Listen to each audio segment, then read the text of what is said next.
Welcome students. तो आज हम सी के बारे में थोड़ा सा इंट्रोडक्शन देख लेते हैं। कुछ लास्ट वीडियोस में मैंने अल्गोरिदम, सूडो कोड और फ्लो चार्ट्स के बारे में बताया था। तो आज हम देखते हैं सी प्रोग्रामिंग लैंग्वेज का थोड़ा सा इंट्रोडक्शन। ठीक है, तो सी लैंग्वेज जो है, what is a C language? तो मैंने जैसे आपको बताया था कि मशीन्स को अंडरस्टैंड करने के लिए आपको क्या करना पड़ेगा, जो भी आप कुछ प्रोग्राम लिखोगे तो वो प्रोग्राम के लिए हम कुछ लैंग्वेजेस का इस्तेमाल करते हैं। जैसे कि ह्यूमन बींग्स को अगर कम्युनिकेट करना है, अगर एक पर्सन को दूसरे पर्सन के साथ कम्युनिकेट करना है, बात करनी है, तो उसके लिए हम किसका सहारा लेते हैं? उसके लिए हम सहारा लेते हैं हमारे लैंग्वेज का, बराबर।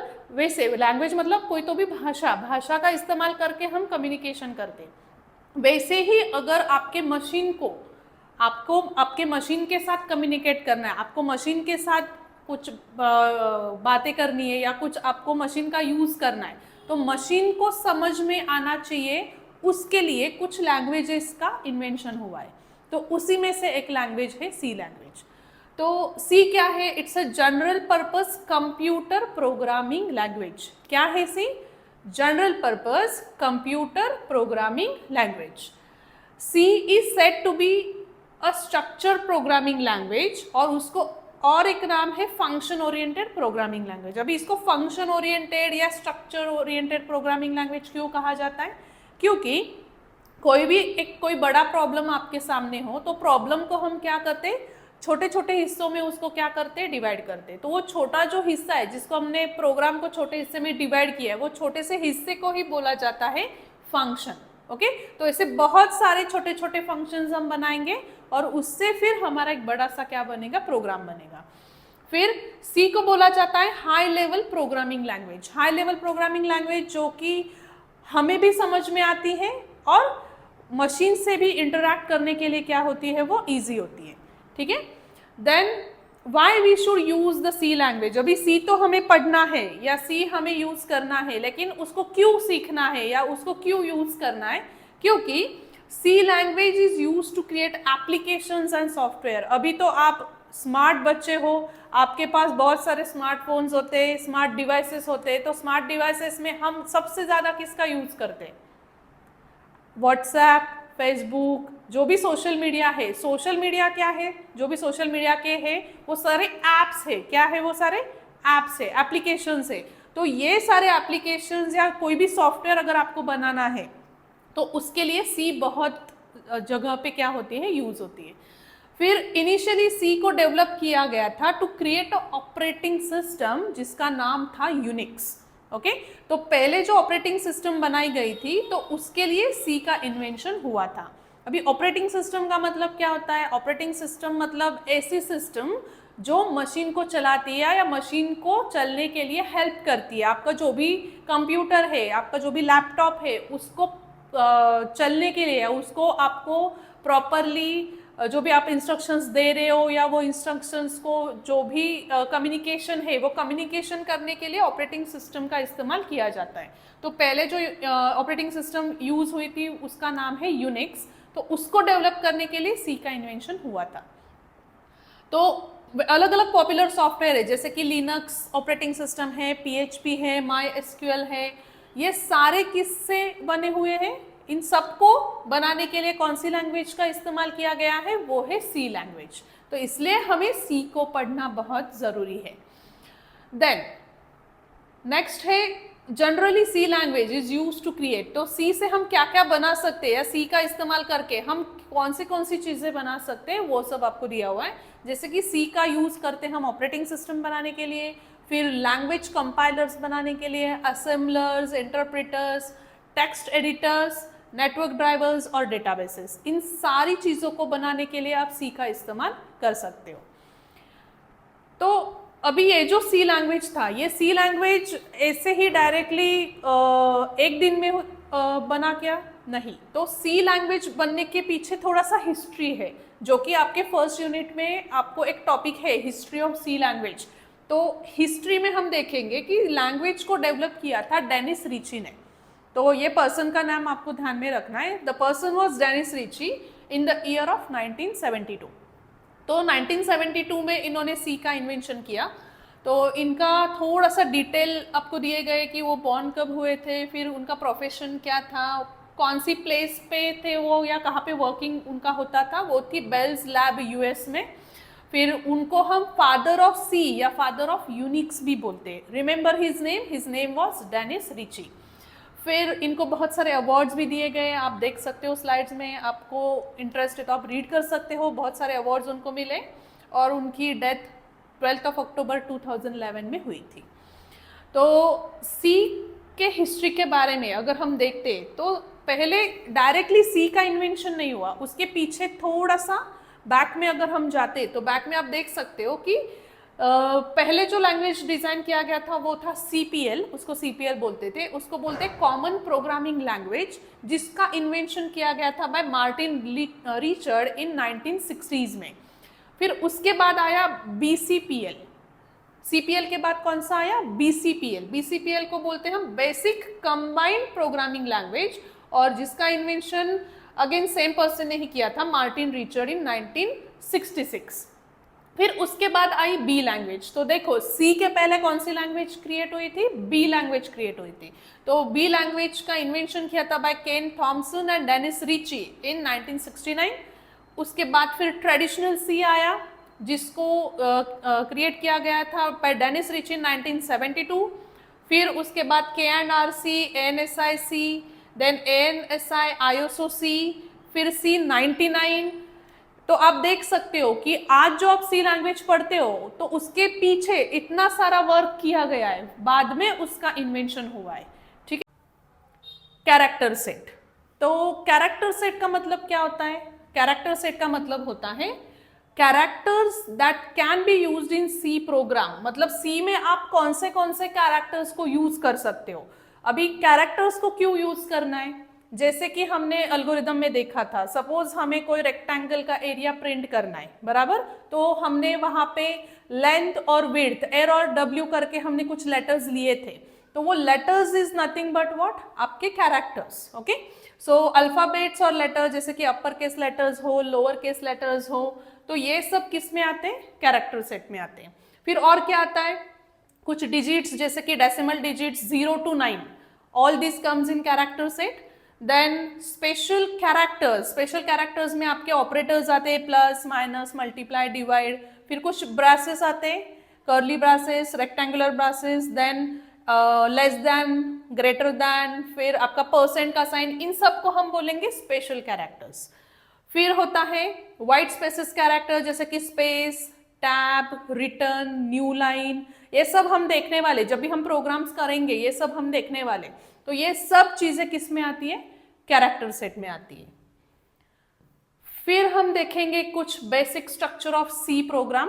तो सी प्रोग्राम का बेसिक स्ट्रक्चर पढ़ने के लिए हमें कुछ इंपॉर्टेंट स्टेप्स को ध्यान में रखना है कि सी प्रोग्राम को बेसिकली कैसे लिखा जाता है। उसके लिए कुछ स्टेप्स है, तो वो स्टेप्स हम देख लेते हैं। तो पहला जो पार्ट आता है वो आता है डॉक्यूमेंटेशन सेक्शन। फिर सेकंड आता है आपका हेडर फाइल, फिर आते हैं कॉन्स्टेंट्स, ग्लोबल वेरिएबल डिक्लेरेशन, और फिर हमारा आता है यहाँ पे मेन फंक्शन सेक्शन। तो कॉन्स्टेंट्स, ग्लोबल वेरिएबल्स, डिक्लेरेशन क्या होता है, ये सब नेक्स्ट स्लाइड्स में है।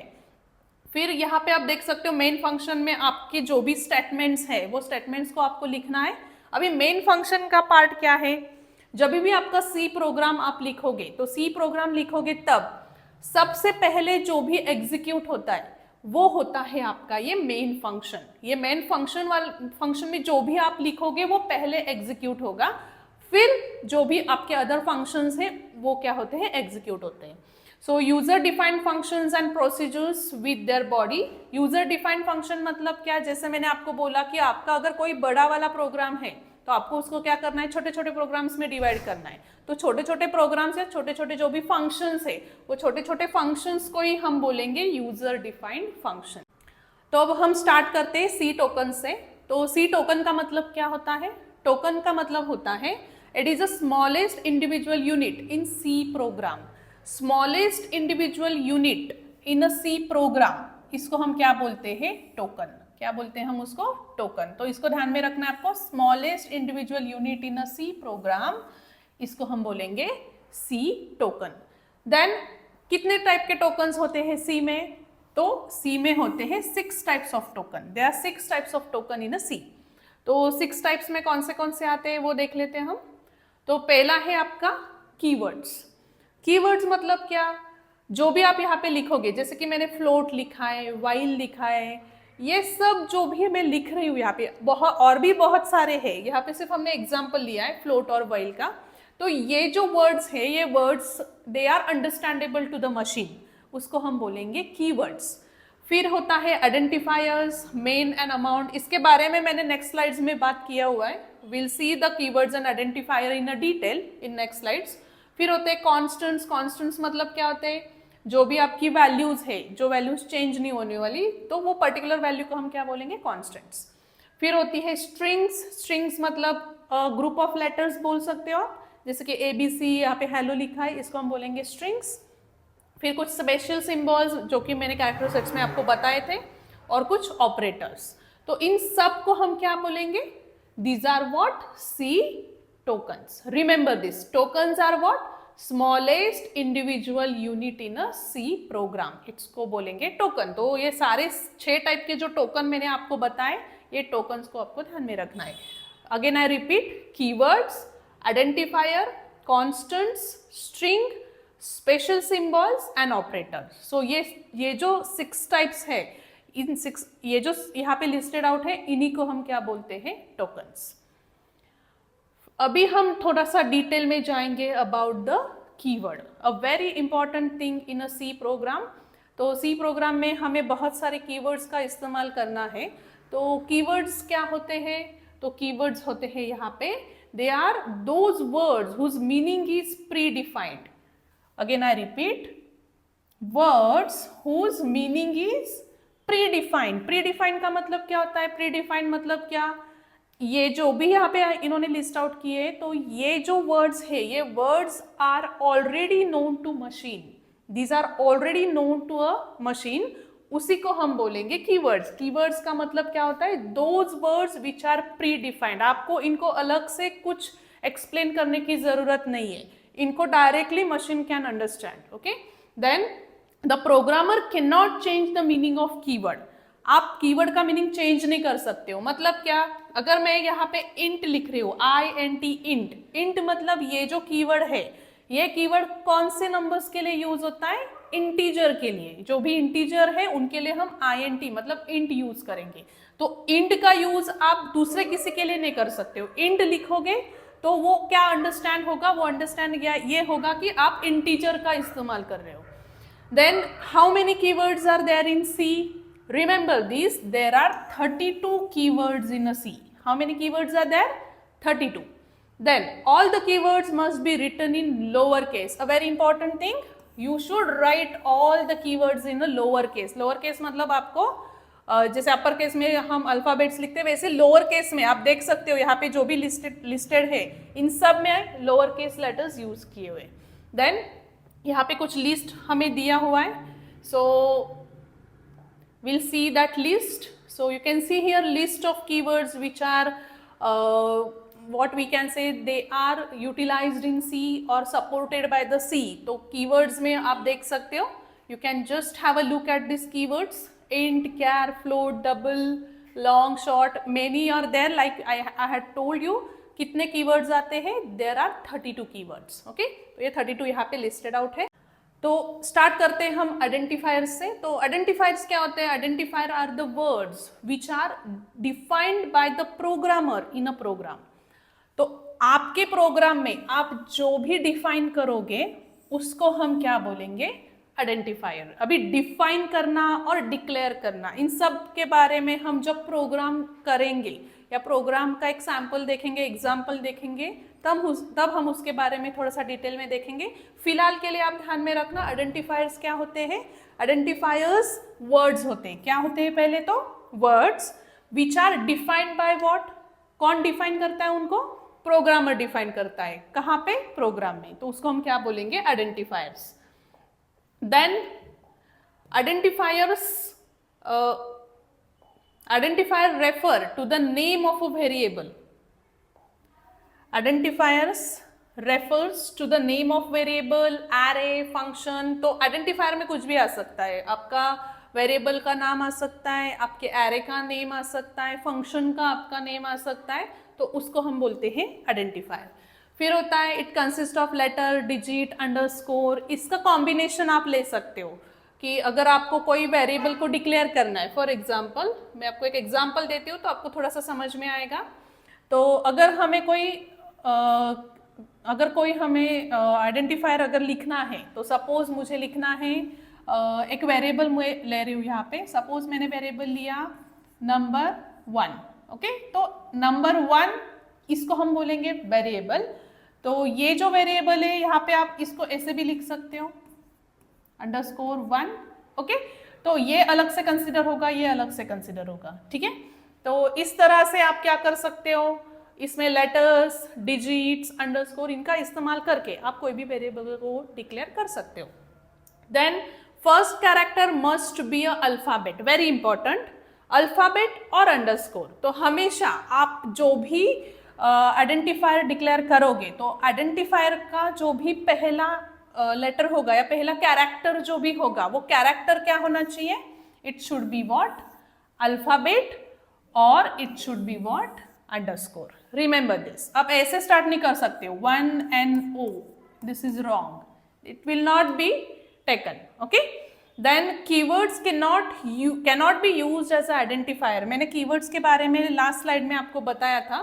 तो कीवर्ड्स को आप एज आइडेंटिफायर यूज नहीं कर सकते हो। जैसे कि कीवर्ड हमने इंट देखा था, बराबर।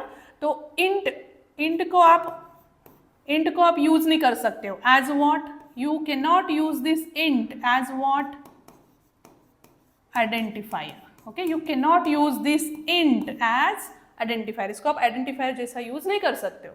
Then identifier name are case sensitive. Case sensitive का मतलब क्या है? केस सेंसिटिव का मतलब है अगर मैंने एक वेरिएबल को डिक्लेयर किया, मैंने लिखा वेरिएबल को सपोज n1, मैंने वेरिएबल को लिखा n1, और एक मैंने वेरिएबल लिया जिसको मैंने अगेन रिप्रेजेंट किया स्मॉल n और 1, ओके। तो C इन दोनों को अलग से आइडेंटिफाई करेगा। ये कैपिटल N1 और small n1 it will be considered differently.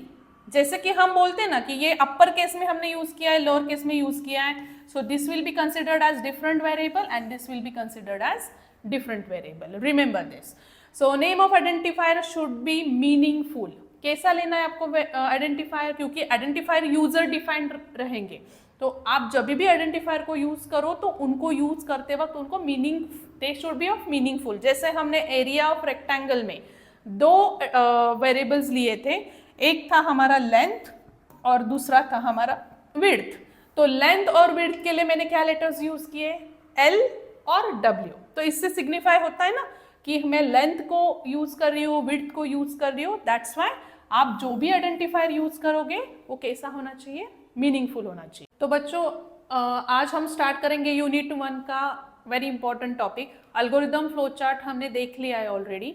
तो अभी हम स्टार्ट करेंगे constants, variables and data type, जो कि आपके फर्स्ट यूनिट का कंटेंट है। तो देखते हैं नेक्स्ट। आज के लेक्चर में हम कुछ जो भी चीज़ें देखने वाले तो उसके बारे में यहाँ पे दिया है। जैसे कि हम इंट्रोडक्शन देखेंगे पहले, फिर features of C language, character set, C tokens, keywords and identifiers, फिर constants, variables, data types, variable declaration, then assigning values to the variable, जो कि हम वेरिएबल डिक्लेरेशन में कवर करेंगे। फिर स्ट्रक्चर ऑफ सी प्रोग्राम, एक छोटा सा प्रोग्राम देखेंगे सी का। फिर इन्यूमरेटेड डेटा टाइप्स क्या होते हैं वो देखेंगे, और फिर स्टोरेज क्लासेस। तो पहले हम देख लेते हैं some features of C language. जैसे मैंने आपको बताया था कि FPL में, जैसे कि फंडामेंटल्स ऑफ प्रोग्रामिंग लैंग्वेज, ये जो आपका सब्जेक्ट है, इसमें बेसिकली हमें सी लैंग्वेज के बारे में पढ़ना है। तो जो हमारा पहला पॉइंट है अबाउट सी लैंग्वेज, तो उसके बारे में पहले देख लेते हैं कि फीचर्स क्या है सी लैंग्वेज के। तो फीचर्स में पहला फीचर है कि सी कैसी है, पोर्टेबल लैंग्वेज है। पोर्टेबल का मतलब क्या होता है? पोर्टेबल मतलब it can run on any hardware. कोई भी हार्डवेयर पे आप उसको क्या कर सकते हो, रन कर सकते हो। जैसे कि अभी यहाँ का इसका मतलब समझ लो, रन ऑन एनी हार्डवेयर, इसका मतलब क्या है कि इसके लिए कोई स्पेसिफिक रिक्वायरमेंट्स नहीं है कि यही इंस्टॉलेशंस चाहिए या कोई पर्टिकुलर ही हार्डवेयर उसको रिक्वायर्ड है, ऐसा कुछ भी नहीं है। आप सी का प्रोग्राम कोई भी कंप्यूटर पे क्या कर सकते हो, रन कर सकते हो।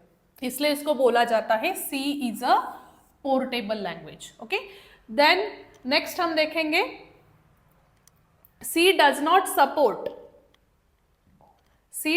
Support input and output statements. अभी इसका मतलब समझ लेते हैं कि C does not support input output statement का मतलब क्या है कि आप ऐसे, मतलब जैसे हमने एल्गोरिदम में लिखा था कि इनपुट जो भी हम वैल्यूज ले रहे हैं यूजर से, उसके लिए हमने इनपुट वर्ड यूज किया था, बराबर, और जो भी हमें प्रिंट करना है, यूजर को दिखाना है, उसके लिए प्रिंट वर्ड हमने यूज किया था। लेकिन सी लैंग्वेज में अगर आपको इनपुट लेना है या फिर आपको यूजर को डिस्प्ले या कोई भी आउटपुट दिखाना है, तो इसके लिए हमें कुछ स्पेसिफिक वर्ड्स की ज़रूरत होती है या स्पेसिफिक कीवर्ड्स की रिक्वायरमेंट होती है।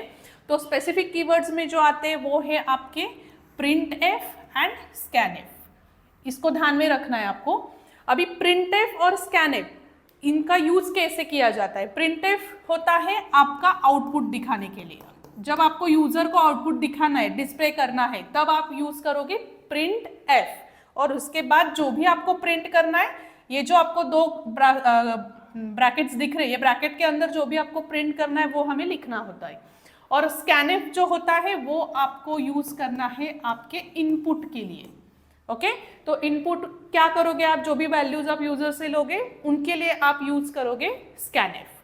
ठीक है, देन नेक्स्ट हम देखेंगे सी का जो भी इंपॉर्टेंट फीचर है वो है सी सपोर्ट्स बिटवाइज ऑपरेटर्स। ओके, तो बिटवाइज ऑपरेटर्स सपोर्ट करता है, मतलब क्या?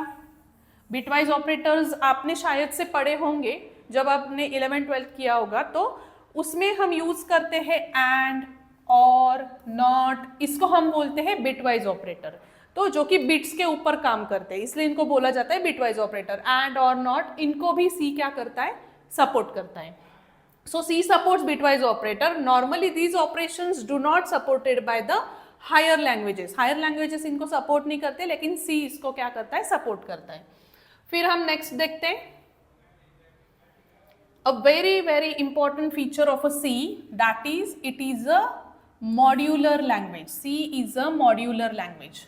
मॉड्यूलर का मतलब समझ लो। मॉड्यूलरिटी के बारे में जब मैंने एल्गोरिदम्स को एक्सप्लेन किया था, तब मॉड्यूलरिटी का कंसेप्ट मैंने बताया था।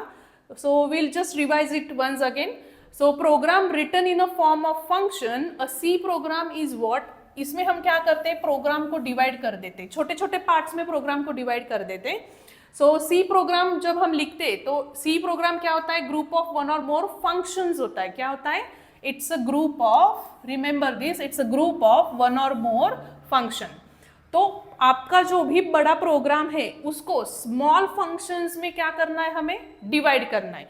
क्यों डिवाइड करना है? डिवाइड करने से क्या फायदा होता है? जैसे कि आपको पता है, कोई भी एक बड़ा टास्क आपको दिया है, अगर वो टास्क को आप छोटे छोटे टास्क में अगर कंप्लीट करते हो, तो वो बड़ा वाला टास्क कब कंप्लीट हो जाता है आपको भी समझ में नहीं आता है, बराबर। उसी तरह हमें क्या करना है? एक बड़े वाले प्रोग्राम को हमें छोटे छोटे फंक्शंस में क्या करना है? डिवाइड करना है, सो दैट हमारा वर्क भी इजी हो जाए और अंडरस्टैंड भी हमें अच्छे से हो जाए। So each function is easy to understand and it is small. So method, इसको ध्यान में रखना। मॉड्यूलरिटी का मतलब क्या होता है? Method of dividing a programme into what? Into the functions is called modularity. This is a very important feature of a C language. Then next देखते हैं हम तो वेरिएबल। तो वेरिएबल और कांस्टेंट में क्या डिफरेंस है? वेरिएबल मतलब जिसकी वैल्यू वैरी होती है, जिसकी वैल्यू फिक्स्ड नहीं होती है, जिसकी वैल्यू हमें पता नहीं है क्या होगी, तो उसको हम बोलते हैं variable. So variables are what? It is a name which is used to store a temporary value. अगर प्रोग्राम की कुछ टेम्पररी वैल्यू आपको अगर स्टोर करनी है तो उसके लिए हम क्या यूज करते हैं? वेरिएबल्स यूज करते हैं। सो वैल्यू ऑफ वेरिएबल में change during the execution of program. Remember this, मैंने जब आपको कांस्टेंट पढ़ाया था तो मैंने उसमें बताया था कि कांस्टेंट की वैल्यू चेंज नहीं होती है, लेकिन वेरिएबल्स जो होते हैं इनकी वैल्यू एग्जीक्यूशन के टाइम में क्या हो सकती है? चेंज हो सकती है। तो rules for naming the variable important है। जब भी आप वेरिएबल्स का यूज करें तो वेरिएबल्स को यूज करते वक्त आपको क्या रूल्स फॉलो करने वो देखेंगे। तो वेरिएबल नेम में कंसिस्ट ऑफ लेटर्स, कोई भी लेटर्स आप यूज कर सकते हो, कैपिटल हो स्मॉल हो, any letters you can use. Then digits आप यूज कर सकते हो जैसे कि 0 to 9। देन अंडरस्कोर सिंबल आप यूज कर सकते हो, इसके बारे में मैंने पहले भी आपको बताया था। सो इंटीजर अभी आप देख सकते हो यहाँ पे इंटीजर लिखा हुआ है, नंबर 1 इसके लिए हमने अंडरस्कोर यूज किया है, फिर वापस इंटीजर नंबर 1 वहां पे हमने अंडरस्कोर को नहीं यूज किया है, और जो लास्ट में है उसमें हमने सारे कैपिटल्स लेटर्स का यूज किया है। So integer capital N capital O 1। तो यहाँ पे ये आपको ध्यान में रखना है, ये जो 3 एग्जाम्पल्स यहाँ पे लिए तो ये तीनों अलग अलग वेरिएबल्स को रिप्रेजेंट कर रहे हैं। रिमेंबर दिस, इन तीनों को हम अलग अलग कंसिडर करेंगे। इसका मतलब ये नहीं कि NO_1 और NO1 इनकी वैल्यू जो भी होंगी वो वैल्यू क्या होगी, अलग होगी। इन वेरिएबल्स को अलग से समझा जाएगा, मतलब उनकी वैल्यू जो भी होगी वो दूसरे वेरिएबल्स को असाइन नहीं होगी। Then the variable name must begin with a letter. Remember this, जो भी वेरिएबल्स आप ले रहे हो प्रोग्राम में हमेशा उनको आपको लेटर से ही स्टार्ट करना है। Some system permit underscore as first character. So आप यहाँ पे देख सकते हो कि इंट अगर आप 1 लिखते हो पहले 1 NO, ये वैलिड नहीं है क्योंकि आपने स्टार्ट कहाँ से किया है इसको नेम करते वक्त, नंबर से, और फिर आपने 2 लेटर्स लिखे, तो this is not allowed. You have to start from what the letter, you have to start from letter, letter से ही आपको स्टार्ट करना है वेरिएबल का नाम। Then length should not be more than 8 characters, very important. अगर आप कोई वेरिएबल डिक्लेयर कर रहे हो तो उसकी लेंथ 8 कैरेक्टर से ज्यादा नहीं होनी चाहिए। फिर variable name should not be a keyword, a very important thing. Keywords जैसे कि इंट, कैर, फ्लोट जो हमने कुछ पहले स्लाइड्स में देखे थे, तो वो आप as a variable name use नहीं कर सकते हो, ठीक है। देन आप देख सकते हो यहाँ पे जैसे कि int case is not a valid, इसको हम वैलिड नहीं कंसिडर करेंगे। Then white space is not allowed in a name of variable, जैसे कि आप यहाँ पे देख सकते हो इंट फिर NO लिया है और उसके बाद स्पेस दिया हुआ है और फिर 1 लिखा है, तो ये व्हाइट स्पेस जो इनके बीच में है, ये व्हाइट पे this will not be considered because this is a wrong way of representation of a variable. Then variable is case sensitive, तो जैसे मैंने आपको बोला लोअर केस अपर केस इनको अलग से कंसिडर किया जाता है। जैसे कि इंट अगर MAX आप मैक्स अगर कैपिटल में लिखते हो और MAX स्मॉल में लिखते हो, तो इन दोनों की भी वैल्यू क्या है, these two are having different values. Remember this, these two variables will be considered differently, इनको अलग से consider किया जाएगा। Then you can see here both max and capital Max and small max are treated as a different variables. तो ये था about the variables, a very important part in C programming, that is the data types and their types. Okay, तो data types के बारे में हम थोड़ा सा देखेंगे यहाँ पे। तो डेटा टाइप क्या होते हैं, specify which type of value to be stored in a variable. मतलब क्या, अगर आप कुछ वेरिएबल का नाम लेते हो, सपोज मैंने एक वेरिएबल का नाम लिया यहाँ पे, suppose I consider the variable name as suppose NUMBER number, और मैंने यहाँ पे 1 लिखा, ठीक है। अगर मैं इसके आगे लिखती हूँ int, if I right int, तो ये नंबर 1 क्या कंसिडर होगा, इंटीजर।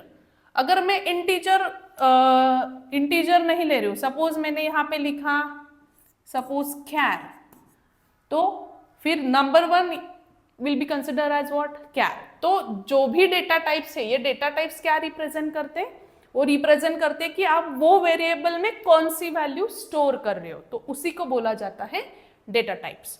तो there are 4 basic data types supported by C. तो आप यहाँ पे देख सकते हो character, int, float and the double, तो ये डेटा टाइप्स हैं। देन इनकी साइज दी है आपको बाइट्स में और बीट्स में। तो बाइट्स मतलब क्या, अगर आप कैरेक्टर टाइप का वेरिएबल यूज कर रहे हो तो उसको कितनी रिक्वायरमेंट होती है, 1 बाइट की। 1 बाइट मतलब इट इज 8 बिट्स, 1 बाइट मतलब 8 बिट्स, और उसके आपको रेंज वहां पे दिया है, आप देख सकते हो -128 टू +128। और कंट्रोल स्ट्रिंग वहां पे हम क्या यूज करेंगे, अभी कंट्रोल स्ट्रिंग का मतलब क्या होता है, कंट्रोल स्ट्रिंग मतलब अगर आपको कैरेक्टर वैल्यू को एक्सेस करना है उसको अगर आपको यूजर से लेना है अगर और या यूजर को दिखाना है तो उसके लिए आपको %c करके यूज करना है। तो एक प्रोग्राम जब हम देखेंगे तो ये कंट्रोल स्ट्रिंग्स के बारे में आपको थोड़ा सा और मैं डिटेल में बताऊंगी। फिर आप देख सकते हो सेकेंड है इंट, इसकी साइज होती है 2 बाइट्स, देन इसके बीट्स होते हैं 16। जैसे कि 1 बाइट मतलब 8 है तो 2 bytes will be what 16 bits. Then उसकी रेंज आपको बताई है। तो रेंज का मतलब पहले समझ लो, रेंज का मतलब क्या होता है, अगर आप कोई भी कैरेक्टर टाइप का अगर वेरिएबल लेते हो तो वो वेरिएबल की रेंज -128 से +128 तक ही आप यूज कर सकते हो। अगर उसके आगे आपको यूज करना है तो क्या करना है, उसके लिए नेक्स्ट स्लाइड्स में हम देखेंगे। अगर इस रेंज के आगे या इस रेंज के बिलो अगर हमें कुछ यूज करना है तो उसके लिए कुछ अलग से डेटा टाइप्स हमें यूज करने, तो वो अब हम नेक्स्ट स्लाइड्स में देखेंगे। फिर होता है फ्लोट, जिसकी साइज होती है 4 बाइट्स। सो ऑब्वियसली उसकी बीट्स की वैल्यू क्या आएगी 8 4 जा 32। फिर उसकी रेंज आपको दी है यहाँ पे 3.4 e⁻38 और 3.4 e⁻38। देन इसको हमें यूज करना है तो हम यूज करेंगे %f, इंट के लिए था %d। फिर डबल, इसकी साइज होती है 8 बाइट्स और बीट्स में अगर हम कंसिडर करते हैं तो 8 8 जा 64। हर एक को आपको 8 से मल्टीप्लाई करना है तो आपको वैल्यू किस में मिलेगी, इसकी बीट्स में मिलेगी। फिर उसकी भी रेंज यहाँ पे मेंशन की है। अगर उसको यूज करना है डबल को तो आपको लिखना है %ld। क्या लिखना है आपको %ld। Then a very important thing, जैसे मैंने आपको बताया कि हमने जो टेबल देखा था अभी, वो टेबल में हमने कुछ रेंज मेंशन की थी। तो मैंने आपको बताया कि अगर ये रेंज के बाहर अगर कुछ है या ये रेंज के आगे वाले नंबर्स को अगर हमें एक्सेस करना है तो उसके लिए हम यूज करते हैं मॉडिफायर्स। ओके, तो there are 4 types of modifier, short, long, signed and unsigned. Remember this. So all data types are signed by default. So type of variable is chosen based on type of information to be stored. Okay, तो इसके लिए ये modifiers का use करते हैं। जैसे कि मेरी वैल्यू क्या थी, मैं आपको वापस स्लाइड दिखाती हूँ। कैरेक्टर की वैल्यू थी -128 टू +128, इंटीजर की -32768 टू +32767। अगर इसके आगे वाला नंबर है, अगर मेरा नंबर है सपोज 32768 तो उसके लिए मुझे क्या करना पड़ेगा, ये जो इंट है ये इंट के आगे मुझे लिखना पड़ेगा लॉन्ग। मुझे क्या लिखना पड़ेगा वहां पे लॉन्ग, तब जाके मैं वो वैल्यू वो वेरिएबल में क्या कर सकती हूँ, स्टोर कर सकती हूँ। Then we'll see about the derived data types। तो मैंने जैसे आपको बोला जो C सपोर्ट करता है वो डेटा टाइप्स यहाँ पे है। फिर मॉडिफायर्स, ये किस कब यूज करने हैं आपको, अगर वो रेंज के बाहर आपको जाना है तो उसके लिए ये मॉडिफायर्स का यूज करते हैं। और नेक्स्ट है डिराइव्ड डेटा टाइप्स और यूजर डिफाइंड डेटा टाइप। तो डिराइव्ड मतलब क्या, डिराइव्ड में आते हैं आपके एरे, फंक्शन, स्ट्रक्चर, यूनियन, ये सब डिराइव्ड डेटा टाइप्स है। तो इनके बारे में भी हम डिटेल में नेक्स्ट स्लाइड्स में पढ़ेंगे। और यूजर डिफाइंड डेटा टाइप्स में आते हैं डेफ, इन्यूमरेटेड डेटा टाइप्स। ये दोनों के बारे में डिटेल्स में हमने नेक्स्ट स्लाइड्स में देखना है। तो फिलहाल अभी आपको इतना ही ध्यान में रखना है कि डिराइव्ड डेटा टाइप्स में ये आते हैं जैसे कि एरे, फंक्शन, स्ट्रक्चर, यूनियन। और यूजर डिफाइंड डेटा टाइप्स में आते हैं typedef, enumerated data types.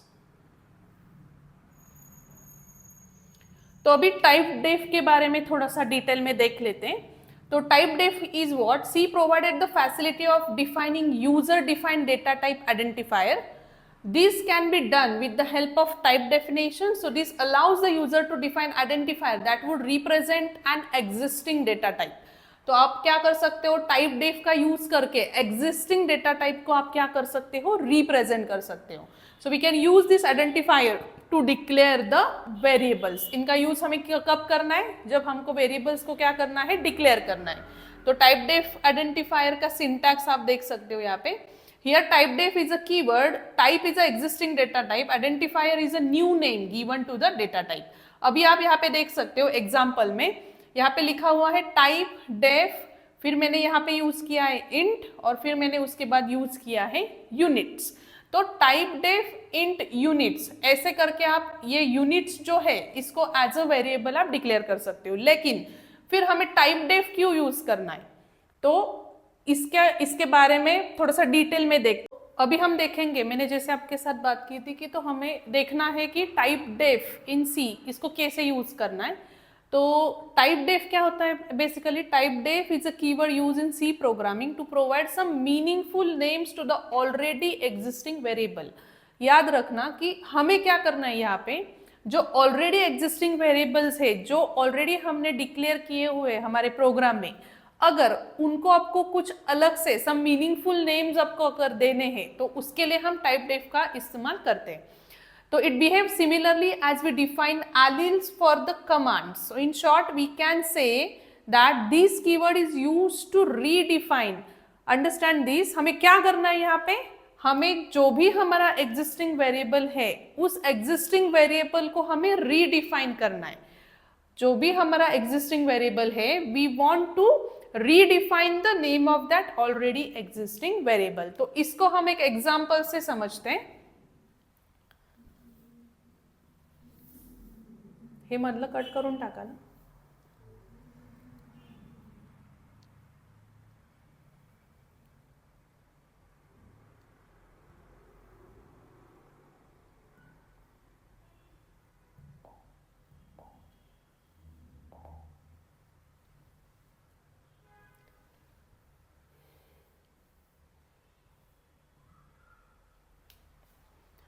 तो टाइप डेफ के बारे में हम एक एग्जांपल से समझते हैं। आप यहाँ पे देख सकते हो मैंने एक प्रोग्राम आपको यहाँ पे डिस्प्ले किया है। तो इस प्रोग्राम में हम क्या कर रहे हैं, हमने एक standard library input output file as a header file हमने इंक्लूड किया है यहाँ पे #include stdio.h। फिर हमारा जो मेन सेक्शन है प्रोग्राम का उसको हमने लिखा हुआ है इंट मेन। अभी आप यहाँ पे देख सकते हो कि मैंने यहाँ पे typedef unsigned int unit करके लिखा हुआ है। टाइप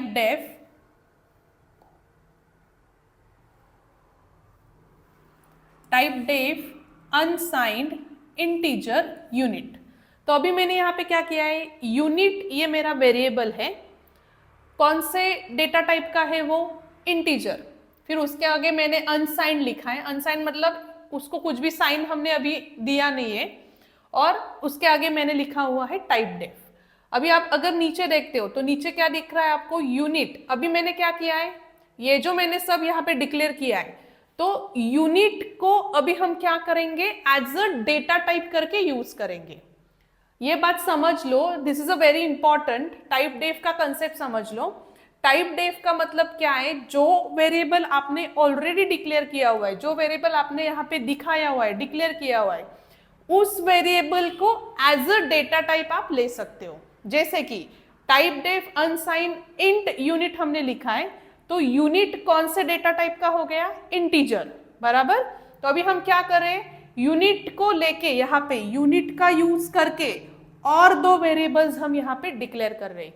तो इसका मतलब क्या हो गया, आई और जे, इनमें कौन सी वैल्यू आप स्टोर कर सकते हो, क्यों इंटीजर। क्यों इंटीजर, क्योंकि यूनिट की वैल्यू क्या है यहाँ पे, उसका डेटा टाइप क्या है यूनिट का, इंटीजर।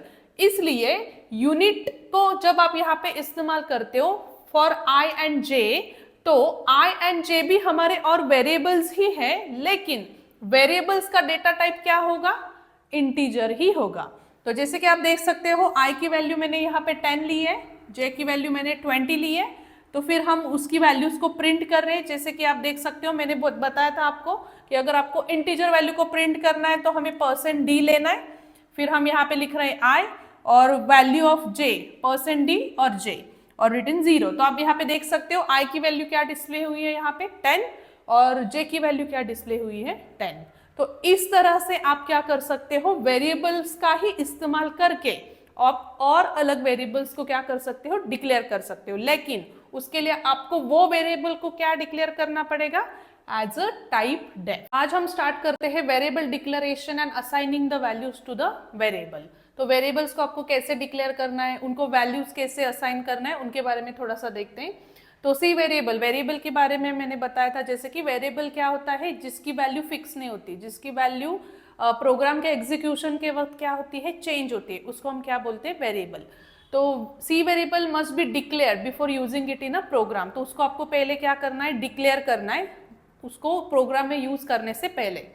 तो डिक्लेरेशन डज टू थिंग, जब आप डिक्लेयर करते हो वेरिएबल को तब क्या होता है कि या तो वेरिएबल क्या मतलब वो आपको क्या इंफॉर्मेशन देता है, तो what the variable name is, और second thing what type of data the variable will hold. जैसे कि हम जब लिखते हैं इंट नंबर 1, तो वो क्या दिखाता है, वो दिखाता है कि नंबर 1 जो वेरिएबल है उसमें कौन सी वैल्यू आप स्टोर करोगे, integer type. Then there are two types of variable declaration, primary type variable declaration and user defined type of variable declaration. तो अभी हम यहाँ पे कुछ एग्जाम्पल देखते हैं। जैसे कि हमें क्या करना है, जब भी वेरिएबल को डिक्लेयर करना है पहले तो उसका डेटा टाइप आपको लिखना इंपॉर्टेंट है। फिर जो भी वेरिएबल्स का नेम आप लेते हो, जैसे कि यहाँ पे इन्होंने दिखाया है v1, v2, v3 up to vn, number of variables आप एक ही डेटा टाइप के साथ लिख सकते हो। जैसे कि मैंने लिखा इंटीजर नंबर 1 कॉमा नंबर 2, यहाँ पे मैं आपको लिख के दिखाती हूँ। जैसे कि मैं अगर लिखती हूँ यहाँ पे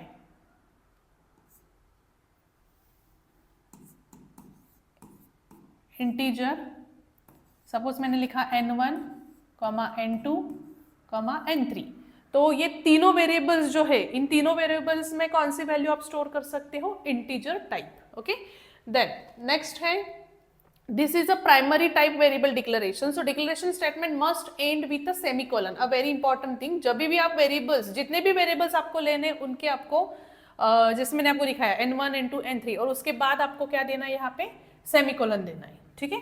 देन एग्जांपल आप यहाँ पे देख सकते हो, जैसे कि इंट काउंट यहाँ पे लिया है, फिर उसके बाद सेमीकोलन दिया है, फिर इंट नंबर 1 नंबर 2 नंबर 3, जैसे कि यहाँ पे 3 वेरिएबल्स एट अ टाइम लिए और उनके लिए हमने उनका डेटा टाइप यहाँ पे क्या किया है, मेंशन किया है।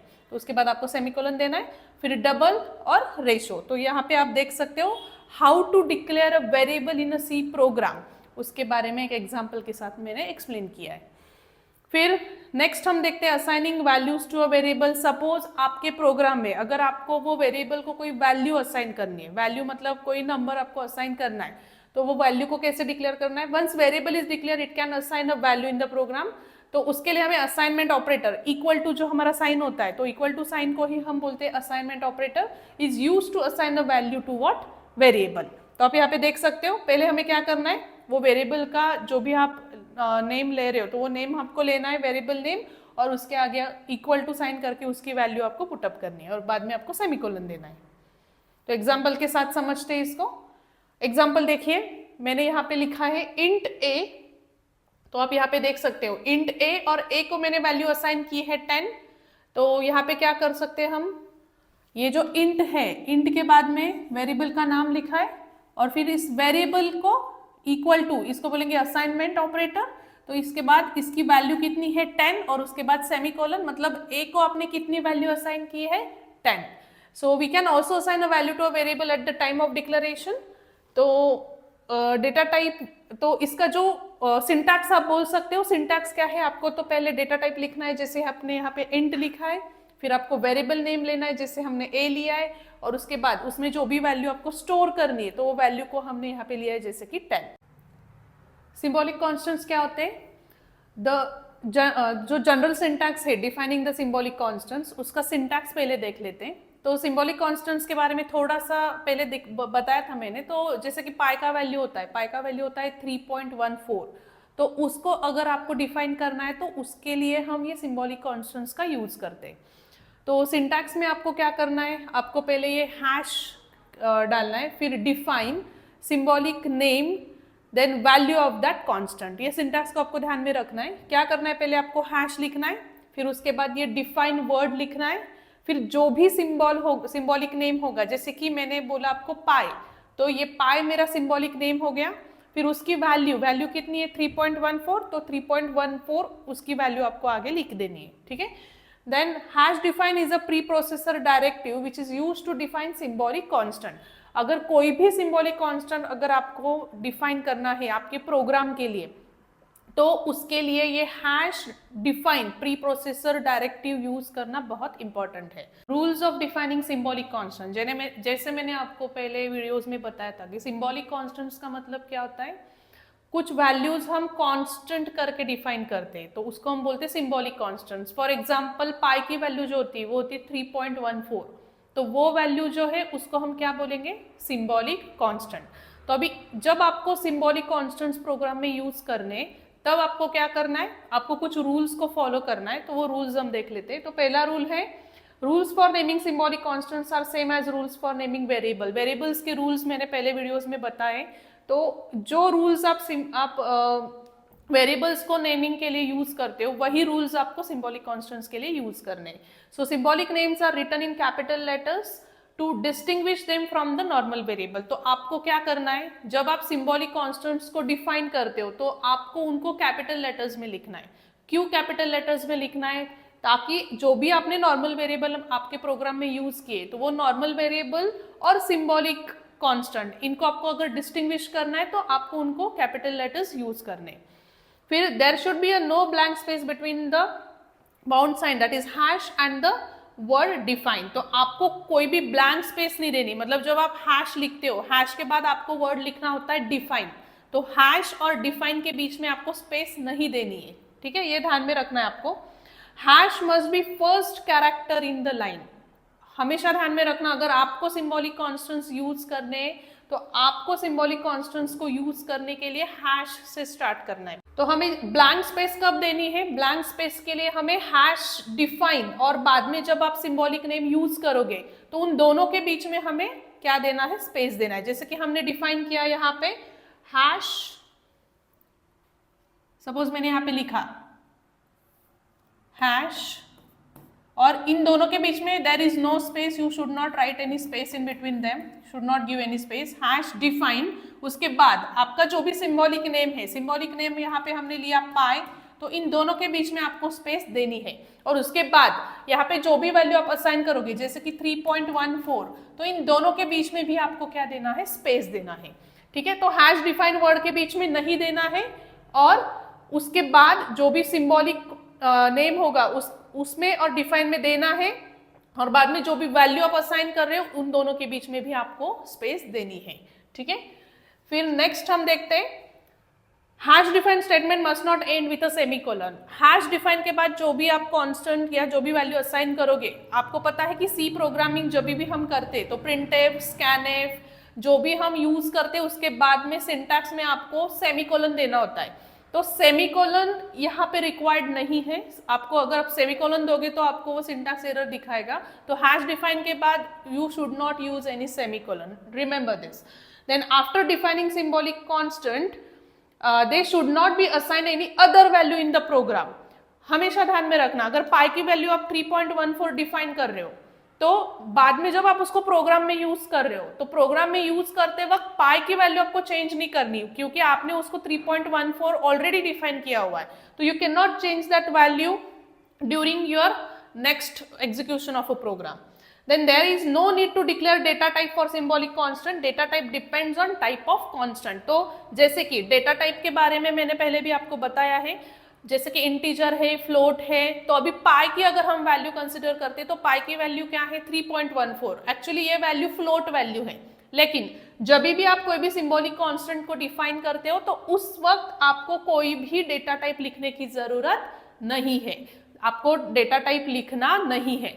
ठीक है, so the data type depends on type of constant, उसका डेटा टाइप ऑलरेडी कंसिडर हो जाएगा। So no need of writing a data type for a symbolic constant, remember. तो अभी देखते हैं हम constant variable and volatile variable. तो variable का मतलब क्या होता है, वेरिएबल मतलब जिसकी वैल्यू फिक्स नहीं है, क्योंकि यूजर कौन सा इनपुट देगा, यूजर क्या इनपुट देगा वो हमें पता नहीं, तो उसको हम क्या बोलेंगे, वेरिएबल बोलेंगे। तो वेरिएबल्स में भी हम उसको कैटेगराइज करते हैं दो टाइप्स में, एक होता है कांस्टेंट वेरिएबल और दूसरा होता है वोलेटाइल वेरिएबल। तो कांस्टेंट वेरिएबल का कंसेप्ट क्या है, if the value of variable remains constant, अभी उसके नाम में ही है, कांस्टेंट का मतलब क्या है, जिसकी वैल्यू क्या हो रही है, कांस्टेंट रह रही है, वो चेंज नहीं हो रही है during the execution of program, then we declare the variable as what, constant at the time of initialization। तो आपको अगर कोई वेरिएबल को कांस्टेंट एज ए डिक्लेयर करना है तो आपको क्या करना है, इसका सिंटैक्स यहाँ पे है। तो आपको लिखना है पहले अ वेरी इंपॉर्टेंट वर्ड, आप यहाँ पे देख सकते हो। तो ये जो कीवर्ड है CONST, दैट इज रिप्रेजेंट, ये क्या रिप्रेजेंट करता है, ये रिप्रेजेंट करता है कांस्टेंट। फिर उसके बाद आपको क्या देना है, उसको एक डेटा टाइप देना है, ठीक है। तो यहाँ पे अगर आप देख सकते हो, यहाँ पे आपको कांस्टेंट नेम इक्वल टू जो भी वैल्यू आपको उसको असाइन करनी है, वो वेरिएबल को असाइन करनी है, वो वैल्यू आपको यहाँ पे लिखनी है, ठीक है। तो इसके बारे में एक एग्जाम्पल यहाँ पे हम डिस्कस करेंगे। तो आप जैसे कि यहाँ पे देख सकते हो, मैंने एक कांस्टेंट यहाँ पे डिक्लेयर किया है, कांस्टेंट वेरिएबल। तो जैसे कि आप देख सकते हो, मैंने सिंटैक्स में पहले भी आपको बताया है। इसका सिंटैक्स क्या है, पहले तो आपको कांस्टेंट वर्ड लिखना है, दैट इज CONST, ये कीवर्ड लिखना है। उसके बाद आपको डेटा टाइप मेंशन करना है। उसके बाद आपको कांस्टेंट नेम, जो भी कांस्टेंट वेरिएबल का जो भी नेम है वो नेम आपको लेना है, और उसके बाद उसकी वैल्यू उसको क्या करनी है, असाइन करनी है। तो आप यहाँ पे हम एक एग्जांपल से समझते हैं। तो पहले क्या कीवर्ड लिखा है हमने, CONST कॉन्स्ट, देन उसके बाद उसका एक डेटा टाइप हमने मेंशन किया यहाँ पे, जैसे कि इंट। उसके बाद हमने वो जो भी आपका कांस्टेंट वेरिएबल का आपको जो भी नेम लेना है, तो वो नाम यहाँ पे मैंने STU साइज करके मैंने एक डिक्लेयर किया हुआ है। तो ये मेरा नेम है, इक्वल टू इसकी वैल्यू मुझे क्या असाइन करनी है, 40, तो वो 40 मैंने यहाँ पे उसको असाइन कर दी, ठीक है। तो ये आपको ध्यान में रखना है। Here the value of student size must not be modified by the program. इसको आपको ध्यान में रखना है कि अगर उसको आप कांस्टेंट करके डिक्लेयर कर रहे हो वो वेरिएबल को, कौन से वेरिएबल को, स्टूडेंट साइज को, तो उसकी वैल्यू मॉडिफाई नहीं होनी चाहिए during the execution of program. फिर इसके बाद हम नेक्स्ट देखते हैं वोलाटाइल वेरिएबल। अभी वोलाटाइल का मतलब क्या होता है, variable declared as volatile, variables value may be changed at any time by some external sources. Remember this, volatile करके जो भी वेरिएबल आप डिक्लेयर करोगे तो वो वेरिएबल की वैल्यू क्या होती है, चेंज होती है। It can be changed by any time by some external sources. तो वोलाटाइल डेटा टाइप, अभी इसका जो सिंटैक्स है, सिंटैक्स क्या है, आपको यहाँ पे वर्ड लिखना है वोलाटाइल, जैसे कि आप देख सकते हो यहाँ पे VOLATILE, वोलाटाइल। उसके बाद अगेन आपको क्या मेंशन करना है, उसका डेटा टाइप। उसके बाद वो वेरिएबल का नेम यहाँ पे आपको लिखना है। तो आप देख सकते हो कि एग्जाम्पल से हम समझते हैं। मैंने यहाँ पे कीवर्ड लिया है वोलाटाइल, ये वोलाटाइल कीवर्ड लेना है। उसके बाद डेटा टाइप आपने मेंशन करना है, दैट इज इंट। फिर वेरिएबल नेम हमारा क्या है, यहाँ पे डेट है। तो आप देख सकते हो कंप्यूटर में जब भी आप कोई भी मॉनिटर को ओपन करते हो या वो मॉनिटर जब भी स्टार्ट होता है, आप देख सकते हो कि आपकी डेट एवरीडे क्या होती है, अपडेट होती है। तो वो वेरिएबल कौन से टाइप का वेरिएबल हो गया, it's a volatile variable, because उसकी वैल्यू चेंज होते रहती है, वो हमेशा कांस्टेंट नहीं रहती, वही वैल्यू उसको नहीं रहती, तो उसको हम क्या बोलेंगे, volatile variable. So value of data may be altered by some external factor. तो अगेन इसका जो भी वैल्यू आपको असाइन करनी है वो वैल्यू आप यहाँ पे लिख सकते हो। तो जैसे कि volatile constant data type, variable का नेम लिखना है और उसको एक वैल्यू आपको क्या करनी है, असाइन करनी है। तो ये था अबाउट द वोलाटाइल वेरिएबल। अभी नेक्स्ट स्टार्ट करते हैं हम इन्यूमरेटेड डेटा टाइप। अभी इन्यूमरेटेड का मतलब क्या है, देखिए इन्यूमरेटेड डेटा टाइप, इसको हम बोलेंगे यूजर डिफाइंड डेटा टाइप। क्या बोलते हैं इसको हम, user defined data type. User defined मतलब क्या, इसको यूजर डिफाइन करता है। जैसे कि मैंने आपको बोला है कि डेटा टाइप जैसे कि इंट है, फ्लोट है, ये ऑलरेडी आपके कंपाइलर को समझ में आते हैं, क्योंकि वो ऑलरेडी आपके प्रोग्राम में जब आप लिखते हो तो कंपाइलर उसको ऑटोमेटिकली अंडरस्टैंड करता है कि जो भी वैल्यू आप ले रहे हो वो इंट है या फ्लोट है। लेकिन जब आप कोई डेटा टाइप यूजर डिफाइन करता है तो उसमें से ही एक एग्जांपल हम लेंगे जिसको हम बोलेंगे इन्यूमरेटेड डेटा टाइप। तो enumerated is a user defined data type, remember this. So using enumerated data type we can create more than one symbolic constants at a time। तो अभी enumerated data type का use कब करना है आपको, अगर आपके प्रोग्राम में आपको more than one symbolic constants बनाने हैं। अगर आपके प्रोग्राम में आपको more than one symbolic constants को बनाना है तब आपको enumerated data type का क्या करना है, यूज करना है। तो आप यहाँ पे देख सकते हो इसका सिंटैक्स क्या है, इनम वर्ड लिखना है आपको, रिमेंबर दिस। क्या लिखना है आपको, इनम, जिसके आप देख सकते हो यहाँ पे स्क्रीन पे, enum identifier, enum ENUM, enum. उसके बाद आपको लिखना है आइडेंटिफायर। आइडेंटिफायर मतलब आपका जो भी वेरिएबल होगा। तो एग्जांपल से हम नेक्स्ट इसमें समझेंगे इसको। तो इनम आइडेंटिफायर, उसके बाद आपको कर्ली ब्रास लिखना है, तो कर्ली ओपनिंग कर्ली ब्रास, फिर उसके बाद उसमें जो भी वैल्यू आपको लिखनी है, वैल्यू 1, वैल्यू 2, वैल्यू 3, फिर उसको आपको क्लोज करना है और बाद में आपको सेमीकोलन देना है। तो ये इसका सिंटैक्स है। तो here enum a keyword to declare enumerated data type. Identifier is a user defined enumerated data type. तो identifier क्या है यहाँ पे, एक user defined क्या है, enumerated data type है। तो इसका एग्जाम्पल देखेंगे हम। यहाँ पे आप देख सकते हो enum, उसके बाद मैंने एक वेरिएबल का नाम लिया, या आइडेंटिफायर आप इसको बोल सकते हो। तो वीकडे करके मैंने एक मेंशन किया है, उसके बाद कर्ली ब्रेसेस में मैंने लिखा है मंडे, ट्यूसडे, वेडनेसडे। आप और भी ज्यादा ले सकते हो, मैंने 3 यहाँ पे एग्जाम्पल के लिए ले लिए। तो here weekday is a user defined data type. तो यहाँ पे हमने ये जो इनम के बाद वीकडे जो मेंशन किया है, तो इसको हम क्या बोलेंगे, यूजर डिफाइंड डेटा टाइप। इसके बाद नेक्स्ट देखते हैं, using this data type we can declare another variable of this data type. इसका मतलब क्या है, जैसे कि मैंने आपको बताया कि इंट, फ्लोट, ये ऑलरेडी डेटा टाइप्स हम यूज करते हैं सी में, लेकिन जब आप यूजर रिलेटेड या यूजर ने कोई डेटा टाइप अगर डिफाइन करना है तो उसके लिए हम इनम का इस्तेमाल करते हैं। इनम का यूज करके मैंने वीकडे, इसको मैंने एज अ डेटा टाइप करके मुझे क्या करना है, अभी यूज करना है। जैसे हम लिखते हैं ना, इंट के बाद कोई भी वेरिएबल का नेम लिखते हैं, जैसे कि मैंने लिखा इंट एन, तो क्या होगा, एन में कौन सी वैल्यू स्टोर होगी, इंटीजर टाइप की वैल्यू स्टोर होगी। लेकिन जब मैं लिखती हूँ इनम वीकडे, तो वीकडे मेरा एक डेटा टाइप बनता है। जैसे इंट एक डेटा टाइप है, वैसे ही वीकडे एक डेटा टाइप बनेगा। उसके बाद using this data type we can declare another variable of this type. जैसे कि आप देख सकते हो यहाँ पे इनम वीकडे के बाद मैंने लिखा है यहाँ पे स्टार्ट और एंड। तो स्टार्ट और एंड क्या है, these are another variables declare किए मैंने by using this as a data type. जैसे हम लिखते हैं इंट एन, वैसे मैंने लिखा है वीकडे स्टार्ट और एंड। तो स्टार्ट और एंड क्या है, वेरिएबल्स है, और वीकडे क्या है, यहाँ पे मेरा डेटा टाइप है। ठीक है, so here start end is the variable of type weekday. The compiler will automatically assign value 0 to the Monday, 1 to the Tuesday and 2 to the Wednesday. अभी इन्यूमरेटेड डेटा टाइप का मतलब थोड़ा सा और detail में समझते हैं। जैसे कि आप यहाँ पे देख सकते हो वीकडे, इनम वीकडे के बाद आप यहाँ पे देख सकते हो मंडे, ट्यूसडे, वेडनेसडे मैंने लिखा है। लेकिन जब आपका प्रोग्राम एग्जीक्यूट होता है, प्रोग्राम एग्जीक्यूशन के वक्त ये जो मंडे है, ट्यूसडे है, वेडनेसडे है, इनकी वैल्यू कंपाइलर इनको क्या वैल्यू असाइन करता है, कंपाइलर इनको वैल्यू असाइन करेगा 0, 1 एंड 2। जैसे कि आप यहाँ पे देख सकते हो, it will assign value 0 to the Monday, 1 to the Tuesday and 2 to the Wednesday. लेकिन अगर आपको ये वैल्यूज नहीं चाहिए, आपको ये वैल्यूज नहीं चाहिए, तो आप आपकी खुद की वैल्यूज भी इसको असाइन कर सकते हो। जैसे कि एक एग्जांपल हम देखेंगे यहाँ पे, इनम वीकडे के बाद मैंने क्या किया, यहाँ पे मंडे को मैंने 3 असाइन किया है। अभी सिर्फ मंडे को अगर 3 असाइन करते हो तो ट्यूसडे और वेडनेसडे की वैल्यू क्या असाइन होगी, तो वो वैल्यू 3 के बाद की असाइन होगी। जैसे कि मंडे के लिए 3 है, तो ट्यूसडे के लिए वो रहेगी 4 और वेडनेसडे के लिए वो रहेगी 5। ओके, तो आप यहाँ पे क्या वैल्यू असाइन करते हो उसके अकॉर्डिंगली आगे वाले जो है इनको आपको असाइन करने की जरूरत नहीं है। पहले वाले को आपको असाइन करनी है वैल्यू, उसके बाद वाले सीक्वेंशियली वैल्यूज उसकी क्या हो जाएगी, एडअप हो जाएगी। जैसे कि आप देख सकते हो मंडे के लिए 3 है तो ट्यूसडे के लिए 4 और वेडनेसडे के लिए 5। अगर मंडे के लिए मैं दूसरी वैल्यू लेती हूँ, सपोज मैं यहाँ पे 5 लेती हूँ, तो फिर ट्यूसडे के लिए क्या होगी असाइन 6 और वेडनेसडे के लिए क्या असाइन होगी 7। अभी नेक्स्ट टॉपिक हम स्टार्ट करने जा रहे हैं, storage class of data type. तो स्टोरेज क्लास का मतलब क्या होता है वो देख लेते हैं। The variable can have data type as well as storage class.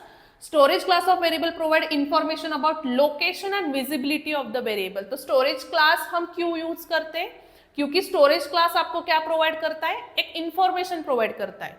किस चीज की इंफॉर्मेशन प्रोवाइड करता है, वो प्रोवाइड करता है आपको about the location and visibility of variable. मतलब क्या, आपका वेरिएबल का लोकेशन क्या है और वो वेरिएबल आपको कहाँ पे आप उसको विजिबल हो सकता है या कहाँ पे उसका यूटिलाइजेशन हो सकता है, उसके बारे में हमें ये बताता है।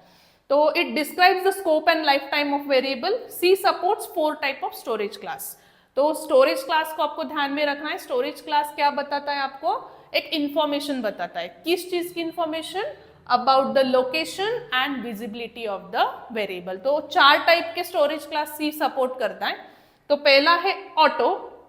तो ऑटो का मतलब क्या है, the variable declared as auto is only visible to the function in which it is declare. अगर आप ऑटो करके अगर यूज करते हो तो वो जो भी वेरिएबल आप ऑटो करके यूज कर रहे हो तो वो वेरिएबल कहाँ पे विजिबल होगा? It will be visible to the function in which it is declare. जो भी फंक्शन में आप वो वेरिएबल को लिखोगे उसी में उसका यूटिलाइजेशन होगा या वहीं पे आप उसको देख पाओगे। So it is also known as local variable. तो ऑटो कब यूज होता है? जब आप लोकल वेरिएबल्स को क्या करते हो? यूज करते हो। तब आपका जो स्टोरेज क्लास होता है वो क्या होता है? ऑटो होता है। Default storage class for any variable क्या होता है? ऑटो। तो आप अगर यहाँ पे आप ऑटो लिखते भी नहीं हो, अगर आपने जस्ट लिखा इंट ए, तो इंट ए को ऑटोमेटिकली कंसिडर क्या होगा? As a auto storage class. फिर नेक्स्ट जो हमारा स्टोरेज क्लास है वो है हमारा स्टैटिक।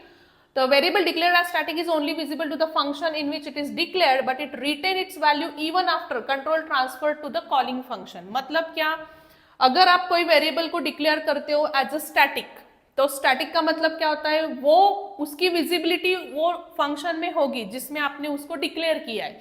लेकिन अगर आप वो वेरिएबल को दूसरे कोई फंक्शन में यूज कर रहे हो तो वहां पे भी क्या होगा? वो वेरिएबल का विजिबिलिटी आप देख सकते हो या वो वेरिएबल आप वहां पे यूज कर सकते हो। तो स्टैटिक वेरिएबल्स क्या होते हैं? जिसकी वैल्यू चेंज नहीं होती, जिसकी वैल्यू आपको प्रोग्राम में क्या रखनी है? कांस्टेंट रखनी है।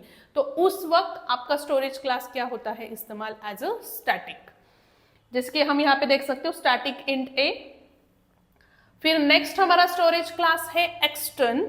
तो एक्सटर्न है variable is declared as extern is visible to all the functions in the file. जितने भी फंक्शंस आप लिखोगे आपके फाइल में या प्रोग्राम में, तो उन सब को आपको अगर कोई वेरिएबल को एक्सटर्न कर रहे हो आप इस्तेमाल, तो वो विजिबल है all the functions in your file. So it is also known as, इसी को एक्सटर्न को हम क्या बोल सकते हैं? Global variable. ग्लोबल और लोकल के बारे में मैंने आपको पहले भी बताया है। फिर एग्जाम्पल दिया है आपको, यहाँ पे देख सकते हो एक्सटर्न इंट ए। तो इसको सारे फंक्शंस क्या कर सकते हैं? इस्तेमाल कर सकते हैं।